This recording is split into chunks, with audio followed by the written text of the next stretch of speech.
Topic है हमारा features of Indian economy.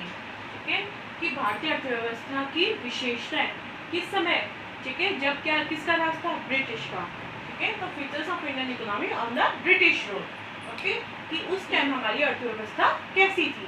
ठीक है, the first one is the stagnant economy. हमारी जो अर्थव्यवस्था थी वो कैसी थी, स्टैग्नेंट इकोनॉमी। स्टैग्नेंट मतलब होता है स्थिर, या फिर रुकी हुई, या फिर थोड़ा। ठीक है, कि जो हमारी भारतीय अर्थव्यवस्था थी वो कैसी थी बेटा, रुकी हुई अर्थव्यवस्था थी। इट मीन्स जो ग्रोथ थी, ठीक है, वो विकास की दर थी, ग्रोथ रेट थी, वो क्या थी, बहुत ही स्लो थी। ठीक है, हमारे पास कुछ डाटाज है, ठीक है, कि 1925 तक, ठीक है, 1860 से 1925 तक जो ग्रोथ रेट थी, ठीक है, वो थी 0.5% पर एनम। लेकिन 1925 के बाद 1950 तक ये जो ग्रोथ रेट है ये हो गई 0.1% पर एनम। तो ये डाटा रिप्रेजेंट करते हैं हमारे कि क्या थी, कि भाई पहले तो 0.5% पर एनम थी और उसके बाद कितनी हो गई, 0.1%। ठीक है, तो दिख रहा है ना कि ग्रोथ रेट क्या है, बहुत कम हो गया था। अंडरस्टूड, समझ में आ गया बेटा। ठीक है, नेक्स्ट वन इज, ठीक है, backward economy. Backward economy means पिछड़ी हुई अर्थव्यवस्था। ठीक है, कुछ आपको पॉइंट स्टैग्नेंट इकोनॉमी समझ में आ गया होगा। ये डाटा रिप्रेजेंट करते हैं कि अर्थव्यवस्था क्या थी, रुकी हुई थी। तो इसी से समझ में आ रहा होगा कि जो हमारी अर्थव्यवस्था की कंडीशन कैसी थी, पिछड़ी हुई। ठीक है, economy, Indian economy was a backward economy on the eve of independence. ठीक है, स्वतंत्रता प्राप्ति के समय जो हमारी अर्थव्यवस्था थी वो कैसी थी, पिछड़ी हुई अर्थव्यवस्था थी। ठीक है, कि हमारे पास, और हम दूसरा एग्जांपल ले सकते हैं, एक एग्जांपल तो सेम रख सकते हैं, दूसरा हम प्रति व्यक्ति आय बेस पे, per capita income, not the capital, capita. ठीक है, इसका मीन्स होता है प्रति व्यक्ति आय। ठीक है, कि एक व्यक्ति के खर्च करने योग्य आय। ठीक है, ये हमारी 1947-48 में थी ₹230। ठीक है, कितने रुपीस थी, ₹230। ठीक है, और क्या था, ज्यादातर जो पॉपुलेशन थी वो बहुत ही गरीब थी। इवनली मैक्सिमम पॉपुलेशन के पास, बल्क ऑफ द पॉपुलेशन के पास ना तो फूड था खाने के लिए, ठीक है, ना ही रहने के लिए घर था, ठीक है, ना ही क्लोथिंग थी, and housing, no housing facility. Understood, समझ में आ गया। तो इन सबसे पता चलता है जब किसी कंट्री के पास के लोगों के पास ना खाने के लिए घर हो, पहनने के लिए कपड़ा और ना रहने के लिए घर हो, तो अर्थव्यवस्था कैसी होगी, पिछड़ी। Basic requirement. ठीक है, these are the basic requirement of the economy. ठीक है, नेक्स्ट वन इज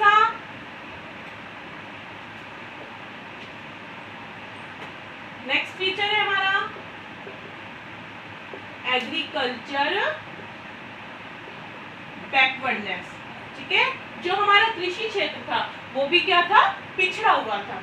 ठीक है, एग्रीकल्चर जो लैंड थी उसकी जो प्रोडक्टिविटी कंडीशन थी वो बहुत ही कम थी। ठीक है, कि हम एग्जांपल ले सकते हैं कि हमारे पास के जब उस टाइम की डाटा दिए गए थे कि प्रोडक्टिविटी कि वीट का जो प्रोडक्शन था, ठीक है, 1 हेक्टर जमीन पे, ठीक है, इन 1 Hector is the 660 kg only था। ठीक है, कि वीट का जो प्रोडक्शन था 1 हेक्टर पे वो था 660 किलोग्राम, और राइस का था जस्ट 665 किलोग्राम। ठीक है, और क्या था, ठीक है, तो ये बताते हैं आपको कि ये डाटा आपको रिप्रेजेंट करते हैं कि हमारी एग्रीकल्चर कंडीशन कैसी थी, कृषि क्षेत्र की कंडीशन कैसी थी। ठीक है, हमारा देश एग्रीकल्चर से, एग्रीकल्चर कंट्री है। ठीक है, कृषि क्षेत्र है, कृषि देश है।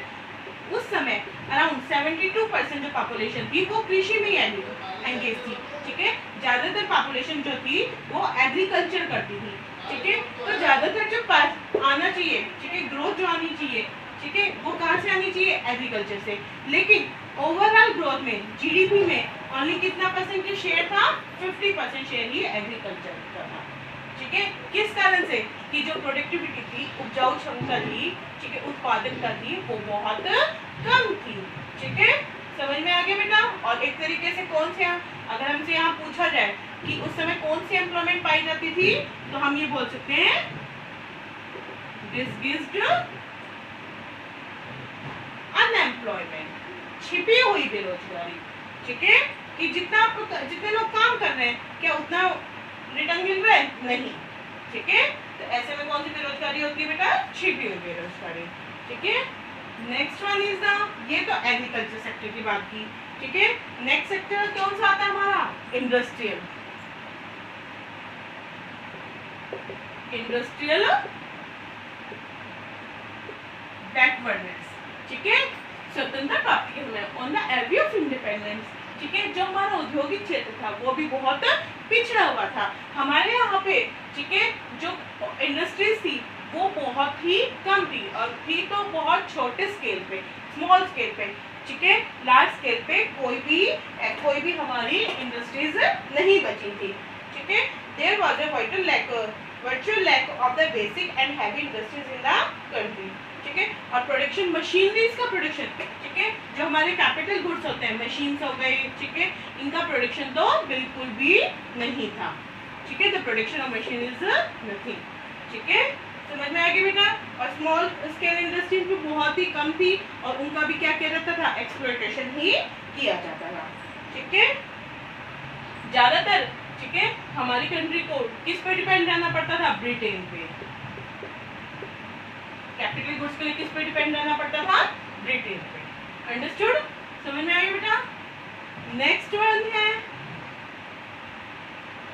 रैम्पेंट पॉवर्टी, ठीक है, अत्यधिक निर्धनता, ठीक है, बहुत ज्यादा गरीबी थी, ठीक है। समझ में आ गया कि हमारे यहाँ पे जो बल्क ऑफ द पॉपुलेशन है, ज्यादातर जो पॉपुलेशन है वो बहुत ही पुअर थी, ठीक है। इतनी पुअर थी लोगों को 2 स्क्वायर मील भी नहीं मिलता था एक दिन का, ठीक है। 2 स्क्वायर मील दिन का 2 वक्त का खाना नहीं मिलता था, ना उनके पास 2 वक्त का खाना था, ना रहने के लिए घर था, ठीक है, ना ही पहनने के लिए कपड़ा, ना ही पहनने के लिए कपड़ा था, ठीक है।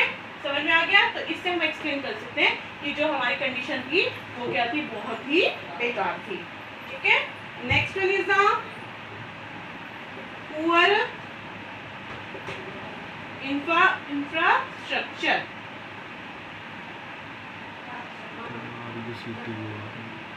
ठीक है। पुअर इंफ्रास्ट्रक्चर मीन्स संरचनात्मक विकास भी बिल्कुल भी नहीं था, ठीक है। संरचनात्मक विकास मीन्स था रोड्स, ठीक है, डैम्स। आपने सुना होगा अपने दादा दादी वगैरह से कि उनके जमाने में सड़कें नहीं होती थी, हर जगह क्या होता था? कच्चा रास्ता होता था, ठीक है। तो जिस कंट्री में प्रॉपर रोड ना हो, डैम्स ना हो, ठीक है, ओवर ब्रिजेस ना हो, इट मीन्स इंफ्रास्ट्रक्चर वहाँ का क्या है? बहुत ही लो है, ठीक है। ना ही उस टाइम हमारे पास हॉस्पिटल फैसिलिटीज होती थी अच्छी, ना ही स्कूलिंग फैसिलिटी, ठीक है। तो इंफ्रास्ट्रक्चर डेवलपमेंट जो था वो बिल्कुल ही नहीं था, ठीक है। ना ही हमारे पास पावर जनरेशन था, ना ही इतनी बिजली बनती थी, ठीक है। इलेक्ट्रिसिटी जनरेट हम कर सकते थे। समझ में आ गया बेटा, ठीक है। Next one is the heavy dependence on imports, ठीक है।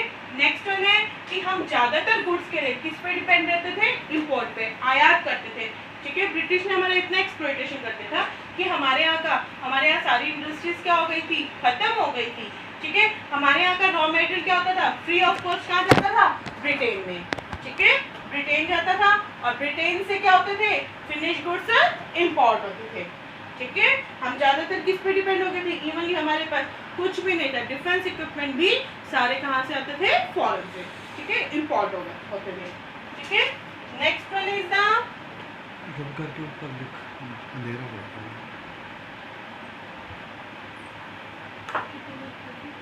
10 मिनट। नेक्स्ट है हमारा लिमिटेड अर्बनाइजेशन, ठीक है। सीमित अर्बनाइजेशन होता है शहरीकरण, ठीक है। सीमित शहरीकरण, ठीक है। स्वतंत्रता प्राप्ति के समय हमारी ज्यादातर जो पॉपुलेशन थी, ठीक है, वो कहाँ रहती थी? अर्बन, कहाँ रहती थी? रूरल एरिया में, गाँव में, ठीक है। जो शहरीकरण था वो ना के बराबर ही था, ठीक है। समझ में आ गया बेटा।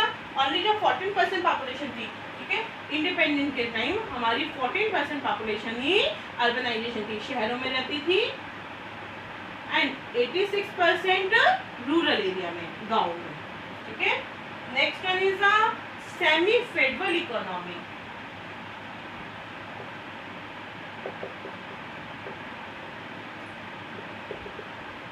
सेमी फेडरल इकोनॉमी होती है पूंजीवादी अर्थव्यवस्था ना होना, ठीक है।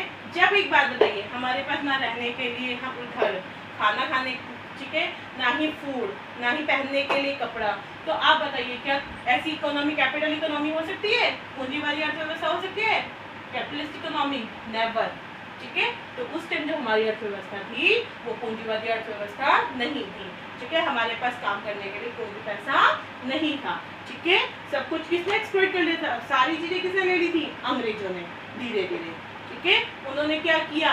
ऑनर किसी और को, जैसे अगर हम एग्रीकल्चर सेक्टर में बात करें, ठीक है, ऑनर ऑफ द सॉइल जो थे वो किसको डिसाइड कर दिया? जमींदारों को, ठीक है। और tiller of the soil actual में काम करते थे, लेकिन उनके बीच में डिफरेंसेस इतने कर दिए, ठीक है, कि प्रोडक्शन धीरे धीरे क्या होने लगा? और कम, ठीक है। इसी तरह हमारे हैंडीक्राफ्ट बिजनेस को बिल्कुल खत्म कर दिया, इंटरनेशनल ट्रेड बिल्कुल खत्म कर दिया, ठीक है। तो कैपिटलिस्ट इकोनॉमी तो हमारी बिल्कुल भी नहीं थी, ठीक है। हमारी जो अर्थव्यवस्था थी वो कैसी थी? रुकी हुई, okay. And last one is the colonial economy, ठीक है, शोषित अर्थव्यवस्था, ठीक है। हमारी जो अर्थव्यवस्था थी उसमें क्या था? शोषण हो रहा था। कैसे? मैंने आपको बताया था कॉलोनियल का मतलब होता है कि किसी चीज में इंटरफेरेंस करना, ठीक है, बिल्कुल एडमिनिस्ट्रेटिव डिपार्टमेंट पर, ठीक है। Indian economy was A colony of British government, ठीक है। ब्रिटिश गवर्नमेंट क्या करती थी? ब्रिटिश गवर्नमेंट क्या करती थी कॉलोनियल इकोनॉमिक में? कैसे क्या करती थी कि ब्रिटिश गवर्नमेंट काम बहुत करती थी, ठीक है। उन्होंने काम बहुत सारे किए, लेकिन किसके बेनिफिट के लिए? सेल्फ बेनिफिट के लिए, ओके। सारा बेनिफिट किसके लिए होता था? ब्रिटिश गवर्नमेंट के लिए, ठीक है। वो इंडियन पॉपुलेशन के लिए कुछ भी नहीं सोचती थी। उन्हें जो बेनिफिट लगता था, आइडिया, ब्रिटिश का एडमिनिस्ट्रेटिव डिपार्टमेंट बहुत वर्क करता था, लेकिन किसके लिए? ब्रिटेन के लिए, खुद के लिए, ठीक है। उन्होंने इंडियन के लिए कुछ भी काम नहीं किया, और इस तरह से धीरे धीरे हमारी अर्थव्यवस्था क्या हो गई? बिल्कुल खत्म हो गई, ओके बेटा। जिस किसी को कोई भी डाउट हो आप लोग पूछ सकते हो, ओके। Thank you.